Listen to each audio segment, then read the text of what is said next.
नोकरी करणारे असतील किंवा शिक्षण घेणारे असतील, मुलं असतील किंवा मुली असतील, माणसं असतील किंवा स्त्रिया असतील, महाराष्ट्राच्या कानाकोपऱ्यामध्ये आरक्षणासाठी जे आस लावून बसलेत त्याच्यातले काही लोक फास लावून घेत आहेत आणि काही लोकांच्या नरड्यात घास सुद्धा जात नाही, लक्षात ठेवा.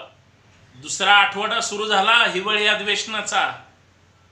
सरकारने का मराठा आरक्षणाचा प्रश्न हिवाळी अधिवेशनामध्ये नागपूरमध्ये चर्चेला घेतला नाही?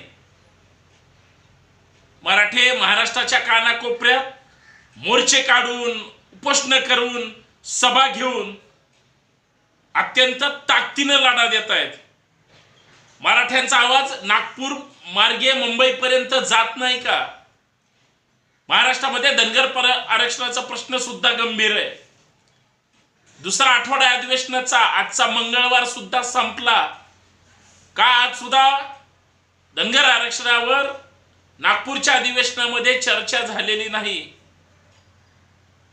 महाराष्ट्राचे राज्याचे मंत्री मात्र मराठा विरुद्ध धनगर, धनगर विरुद्ध मराठा एवढंच नाही, थांबा, मराठा विरुद्ध ओबीसी, ओबीसी विरुद्ध मराठा वाद लावतायत. काही वाचाळवीर महाराष्ट्रभर फिरतायत आणि काही वाटेल ती एकमेकांविषयी गरळ ओकण्याचं काम करतायत. त्यांना सुद्धा जाणकार लोकांनी जरा सद्बुद्धीचे डोस पाजा, कारण महाराष्ट्रामध्ये सामाजिक वातावरण बिघडू द्यायचं नाही. पण सरकार काय वेळ काढूपणा करताय आरक्षणाच्या प्रश्नावर? सरकार आरक्षण देणार आहे का नाही? सत्तेतून पाय उतार होणार आहे का? सरकारला इच्छाशक्तीच नाही आरक्षण द्यायची. माननीय मुख्यमंत्री महोदय, माननीय उपमुख्यमंत्री महोदय, काय चाललंय तुमच्या मनात? तुमच्यात संवेदना आहेत का नाही? हाच प्रश्न महाराष्ट्रातल्या प्रत्येक सर्वसामान्य नागरिकांच्या मनामध्ये असा खतखततोय, डोकं गरगरतंय, भिरभिरतंय. कारण ही सगळी नेते जे आहेत, आमदार आणि मंत्री म्हणून त्या ठिकाणी निवडून दिलेले, हे सगळे लोक सत्तेत आणि विरोधातले सुद्धा डोक्यात बसलेत. राज्यातल्या सर्वसामान्य जनतेच्या प्रश्न मार्गी लावा म्हणजे आम्हाला सुखात, आनंदात आणि अत्यंत उत्साहात जगता येईल गुण्या गोविंदांनी. पण माननीय मुख्यमंत्र्यांना वेळ नाही का आरक्षणावर चर्चा करायला? माननीय उपमुख्यमंत्र्यांना आरक्षण हे मिळू द्यायचं नाही का समाजाला? काय चाललंय मनामध्ये? वेदना लक्षात येत नाहीत का? नोकरी करणारे असतील किंवा शिक्षण घेणारे असतील, मुलं असतील किंवा मुली असतील, माणसं असतील किंवा स्त्रिया असतील, महाराष्ट्राच्या कानाकोपऱ्यामध्ये आरक्षणासाठी जे आस लावून बसलेत त्याच्यातले काही लोक फास लावून घेत आहेत आणि काही लोकांच्या नरड्यात घास सुद्धा जात नाही, लक्षात ठेवा. ज्या दिवशी सगळे चिडतील ना महाराष्ट्रातले, वेळ पडली तर सगळ्या जाती धर्माच्या लोकांचा पाठिंबा आहे. मराठा आरक्षणाचा प्रश्न असो, धनगर आरक्षणाचा प्रश्न कुठलाही असू द्या विषय, आता एकतर द्या नाहीतर जा. गंभीर विषय आणि याच विषयावर चर्चा करायची आपल्याला. मित्रांनो, सर्वांना सप्रेम जय जिजाऊ. मी आपला मित्र सहकारी संतोष शिंदे.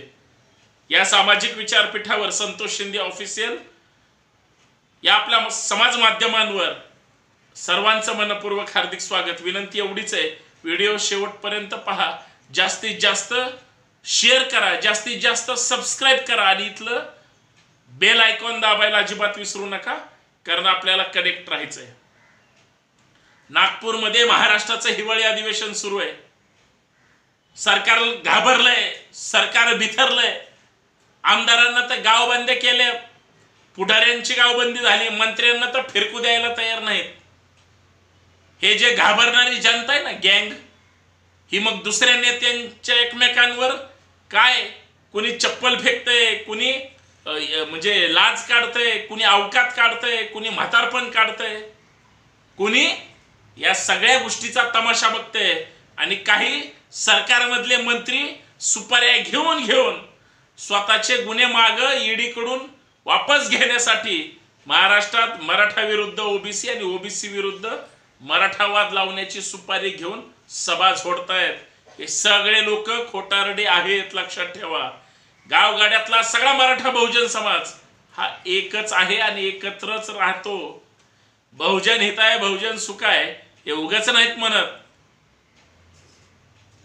जेवढे जेवढे मोठे आणि महान नेते होऊन गेले सगळ्यांनी सोबत घेऊन काम केलंय. हे आत्ताचे तीनपट काही विनाकारण सामाजिक आणि धार्मिक विद्वेष पसरवून स्वतःची पोळी भाजून घेण्यासाठी आणि मी किती इतरांपेक्षा शहाणा आहे आणि मी किती समाजाचा नेता आहे, पुरस्कर्ता आहे हे दाखवण्याच्या भाबड्या त्या ठिकाणी कल्पनेत समाजाचा सत्यानाश करतायत. मायबाप सरकारला हात जोडून विनंती आहे, आमचं काही चुकलं असेल तर पदरात घ्या. पण आरक्षणासाठी जे लढतायत, वर्षानुवर्ष लढतायत, 40-40, 50-50, 60-60 वर्ष लढतायत, फाशी घेतायत, आंदोलन करतायत, पाण्यात उड्या मारतायत, विष पितायत, पण आरक्षण मिळावं म्हणून स्वतःच्या पोराला तरी, बरं स्वतःच्या नाही मिळालं तरी दुसऱ्याच्या पोराला तरी समाजाच्या प्रत्येक घटकाचं समाधान आणि सुख लक्षात घेता हे स्वतः धाराती म्हणजे प्राण देतायत, धारातीर्थी पडतायत आणि सरकारला त्याचं गांभीर्य नाही. वाटलं होतं पहिल्या आठवड्यात मराठा आरक्षणावर, धनगर आरक्षणावर किंवा आरक्षण ह्या विषयावर चर्चा होईल, नाही झाली. दुसऱ्या आठवड्यातला दुसरा दिवस मंगळवार सुद्धा संपत आला. सरकार वेळ काढूपणा का करते, गप्प का बसलंय? सरकारला आरक्षण द्यायचंय का नाही? सरकारला मराठ्यांना फसवायचंय का? सरकार, शिंदे सरकार, लक्षात घ्या मी काय बोलतोय, 100% शिंदे सरकार मराठ्यांना परत रद्द होणारच आरक्षण देणार आहे असं वाटतंय. परत मराठ्यांना EWS मधूनच आरक्षण मिळणार असं कळतंय आणि परत कोर्टामध्ये आरक्षणाच्या विरोधात जाऊन काही समाजकंटक परत मराठ्यांच्या हक्काचा घास हिरावून घेण्याचा प्रयत्न करणार आहे. आरक्षण मिळू न द्यायचं याचा परफेक्ट कार्यक्रम पूर्वीही आम्ही तिरोडकर नावाचे का आरक्षण विरोधी विकृतीने हे केला होता, जो शेंडी जानवेचं प्रतिनिधित्व करतो आणि तो सतत आरक्षणाच्या विरोधात लिहितो, बोलतो किंवा न्यायालयात जातो, परत गेला तर सांगू शकत नाही. आता तो डुचका आणलाय, तोही ती सुपारी वाजवतोय. तो कर्मांनी नसला तरी विचारांनी तो 100% सनातनीच आहे. आरक्षण मिळू न द्यायची ह्या लोकांनी सुपारी घेतलेली. पण महाराष्ट्राच्या कानाकोपऱ्यामध्ये, गावगाड्यामध्ये जो आरक्षणासाठी मनोज जरांगे पाटलांच्या निमित्ताने प्रत्येक समाज घटक हा जरांगे पाटलांच्या पाठीशी. मराठा आरक्षणाला कुणाचाही विरोध नाही, कुणाचाही विरोध असायचा काही संबंध नाही. सरकारची जबाबदारी संवैधानिक पद्धतीने घटनेच्या चौकटीमध्ये अधीन राहून नुकसान न होता आरक्षण दिलं गेलं पाहिजे. मग ते कशाही पद्धतीने द्या, वेळ पडली तर केंद्राला सांगा सगळीकडे तुमचं आहे, आता तुम्हाला फक्त आरक्षण द्यायचंय, पण आरक्षण मिळू न द्यायचं. अरे थकले ते जरांगे पाटील भाषण करू करू, सभा ठोकू ठोकू, महाराष्ट्राच्या कानाकोपऱ्यात पहिल्यांदा, दुसऱ्यांदा, तिसऱ्यांदा, आता चौथ्यांदा फिरतायत. शरीर सुद्धा साथ देत नाही, तरुण वयात सुद्धा अशक्तपणा, फक्त तुमच्यासाठी रक्ताचं पाणी करून फिरतायत. त्यांचंही कुणी ऐकायला तयार नाही असं वाटतंय. पण अल्टिमेटम दिलाय तोपर्यंत थांबायला लागेल. 24 डिसेंबर अंतिम आहे.